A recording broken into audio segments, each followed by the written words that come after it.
Les cervicales, c'est... Oh là là, c'est pas facile. Là, c'est ça. Non, c'est ça. C'est le calmant de mobilité. C'est ça. C'est si petit que ça. Ouais, C'est vrai regarde. que c'est logique. Je vois ça.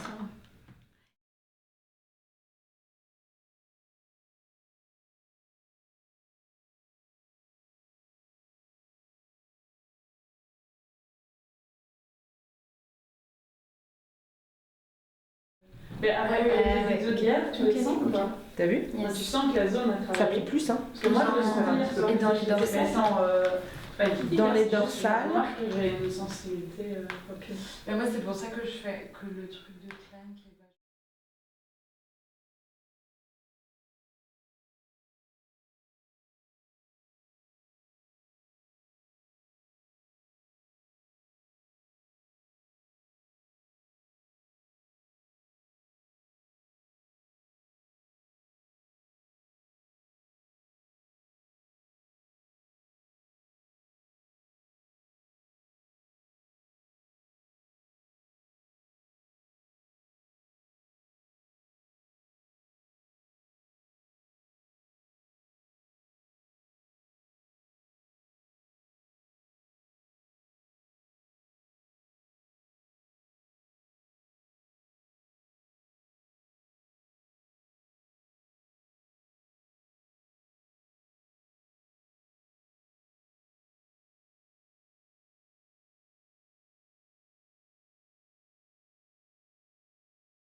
La chose importante dans les membres inférieurs et les membres supérieurs, qu'on sent vachement plus encore que dans le tronc, c'est la spirale. On peut pas, ça bouge pas droit. Ça bouge fonctionnellement parlant, si tu veux faire bouger fonctionnellement ton corps, tu es obligé d'aller dans la spirale. Ça, c'est bien joué. Ça, c'est le travail de Steve Paxton, si ça vous intéresse, il a travaillé là-dessus toute sa vie.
Va être intéressant à savoir pour éviter de se faire mal au cou. Quand tu es sur le dos, tu veux faire travailler des abdominaux et qu'on te demande de faire une élévation de buste, eh ben à chaque fois, tu as mal où? Pas aux abdos, au cou.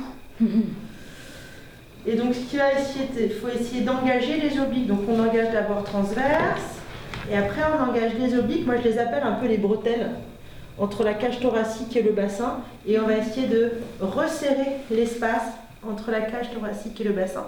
Mais il ne faut pas aller trop loin non plus, sinon là on va venir pousser vers le bas. Et pousser sur le périnée. Et pousser sur le périnée. Ouais. Mais là, du coup, quand tu fais ça, tu contractes aussi d'abord le périnée. Dans les abdos, J'imagine. c'est essentiel. Périnée, transverse. En fait, moi je pars du principe qu'il faut toujours travailler par couche. Du plus profond au plus superficiel. Périnée, transverse, ça veut dire ceinture et après bretelle. Quoi. Ceinture et après bretelle. Le pubot rectal. Donc là on voit de profil, puis là il serait sur une vue de dessous. Comme un lasso, quoi. Antéro-postérieur. Ok? Voilà, on y va. Périnée antérieur ici, bien étiré aussi. On vient chercher tout ça. Tous les points les angles du losange. Et on vient les serrer. Lutte contre l'étirement mécanique de la posture en venant chercher la fermeture de ton périnée. On rajoute une couche musculaire, le superficiel, et puis on rajoute encore une couche musculaire. Donc on a, et alors là moi c'est ça que je trouve intéressant sur le logiciel 3D, on voit qu'ils sont, c'est des muscles profonds mais ils sont pas sur le même plan. Regarde l'antérieur, il est là, alors que le postérieur, ben il est là. C'est hop, comme ça. Tout ça pour dire que la tonicité du périnée, si tu l'as au moment où tu viens porter quelque chose, où tu vas t'adresser à quelqu'un qui est un peu loin et tu vas projeter ta voix, etc., au courant de la journée, il va être stimulé à plein de moments, il va garder sa tonicité et tu n'as pas besoin d'en faire plus. C'est ok comme ça. Puis au moment où tu t'allonges, etc., là c'est quand même bien. Oh, c'est bien de le penser pour tous les muscles, hein, mais de se dire, ok, là je lâche l'affaire. J'ai plus la pression des organes aussi, c'est super important, en hypopression. Lâche, quoi. Et alors, du coup, tout ça, c'est hyper intéressant pour deux choses. D'une part, ça permet de libérer complètement les sacro-iliaques qui sont assez vite abîmés pour tous les gens qui travaillent le corps, de manière générale. En danse aussi, parce que c'est hyper... On va souvent dans ces extrêmes-là, parce que ça ouvre l'amplitude du mouvement, du coup c'est génial, c'est trippant. Par rapport à la sacro-iliaque, si on demande de travailler avec la tonicité musculaire des jambes pour remettre le bassin dans sa physiologie, on a le bassin à la bonne place. Dire à quelqu'un qui est comme ça, dans Trikonasana, comme Prune était, avance un peu ta hanche et fais-la un peu descendre, c'est beaucoup plus compliqué. Pour elle, elle va juste faire un placement, elle va essayer de faire un placement, on ne sait même pas si elle va être dans sa physiologie comme ça, que de lui dire rotation interne avec les muscles de ta cuisse arrière et rotation externe avec les muscles de ta cuisse avant. Là, il va y avoir quelque chose qui se passe, c'est tout naturel, elle va être dans sa physiologie. Il n'y a pas besoin de plus, quoi. Mais l'intérêt, je l'accentue, tu vois. Mais là, du coup, tu es dans une forme de moitié guerrier ou moitié Trikonasana. Je le sens plus en Trikonasana. Vas-y, de l'autre côté. Et le mal, et essaye quand tu montes, laisse tes épaules, c'est parce que la plupart des gens ne font pas ça, c'est parce que t'es danseur, laisse tes épaules au niveau de tes oreilles, comme ferait n'importe qui. Tu vois, voilà, comme font les gens. Voilà, et là maintenant, éloigne tes omoplates l'une de l'autre, sans les descendre, juste tu montes.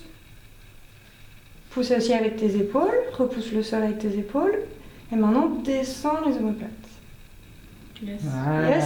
Et éloignez encore l'une de l'autre. Éloigne encore. Oui. Ah oui, ok. Yes.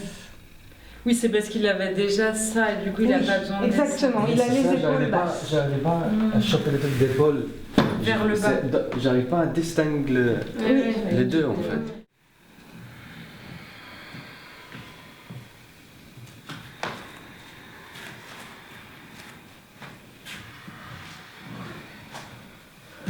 C'est une sorte de maillage. Ce maillage est vivant. Il est à la fois solide et fluide.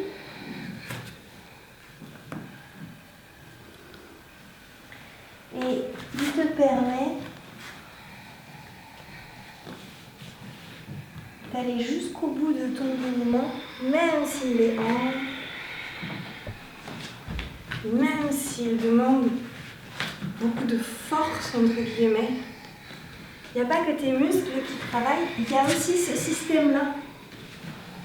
Et si on oublie les muscles et qu'on se concentre juste sur ce système, comme l'étoile d'araignée qu'on a vu hier, ce système tensègre qui s'équilibre à force de tension et de compression, alors on se rend compte que les muscles sont juste là pour fournir l'énergie. C'est ton système qui bouge et qui porte.